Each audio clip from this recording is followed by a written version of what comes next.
Hey Fox, hello and welcome to this YouTube channel. In this video, I'm gonna teach you how to easily reset power plan to default in Windows 11 PC or laptop. So without any further ado, let's get started.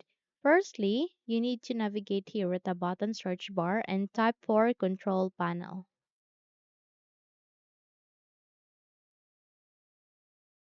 Once you have typed it, please proceed with the best match and click on open to continue. Now wait until a new window would appear, which is your control panel window.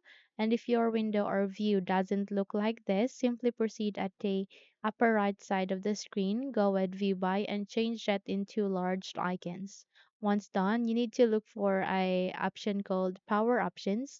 In my case, it is under aligning here at the fifth row, which is next to keyboard. So simply tap on it, and the moment you have tapped on it, here you can see the plans shown on the battery meter. Okay, so if your plan is balanced, then go with it. And if your plan is in high performance, then go with it. Okay, so since my plan is balanced, then all you need to do is you need to click on change plan settings.